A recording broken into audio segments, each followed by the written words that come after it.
Una, Philip Lacuna. Nakaupo? Nakaupo. Yan, alam niyo nyo.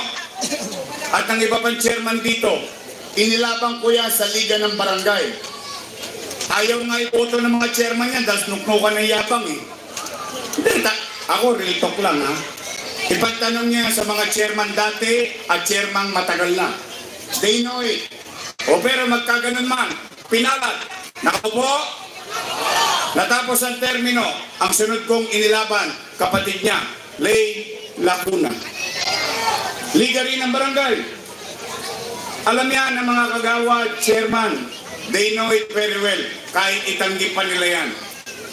Pero magkaganon man, nakaupo? Pangatlo, Dennis Lacuna. Inappoint kong department head. Nakaupo? Pangapat, Dr. Fox Pangan, asawa ni Ate. Nakaupo?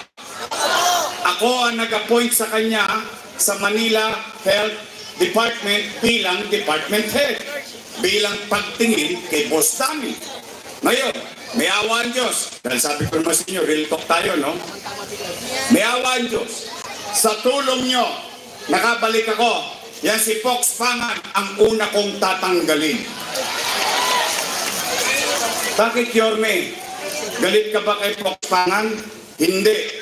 Para sa kaalaman ng mga kabataan dito, sa mga bata, kayo yung mga hindi butante, itanong ninyo sa nanay ninyo, itanong nyo sa tatay ninyo, sa lolo't lola ninyo, yan ang nagpahirap sa mga magulang natin sa health center. Saan ka ba naman nakakita? Magpapacheck up lang yung matanda, kailangan naka-online pa. Wow! Sosyal! Totoo? Eh baka nagsisinungaling ako. Eh kung hindi pa ako tumakbo, hindi pa tatanggalin. Tama ba? 2 years. 2 years. Hirap na hirap ang taong bayan. Nagtitengang kawali siya. Eh saan ka doon nakakita? Paano kung mag-online? Eh kung wala akong cellphone? Nga. May cellphone walang load. Nga. Ito matindi. Hindi ka marang mag-online. Ano nangyari kay nanay? Paalam na aking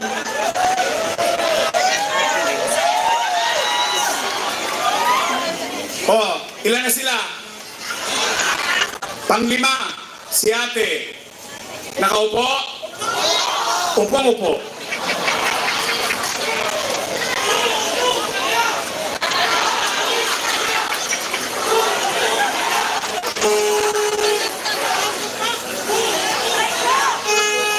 Uy, okay yun ah. May torotot ah. Ilan sila? Happy? O di masaya ako. I swear to God. I really swear to God. Masaya ako para sa mga anak ni Boss Danny. Ngayon, kung sila'y nagbote sa kanilang tungkulin sa taong bayan o hindi, ay hindi naman ako para humusga. Taong bayan na maghuhusga dyan. Tama ba? Eh, nagkagalit. Tanong, Yorme, tatanaw ka pa ba ng utang na loob? Ang sagot, opo. Bakit? Eh, Pilipino ko eh. Ganon talaga tayong mga Pilipino eh. Tinatanaw natin ng utang na loob habang buhay.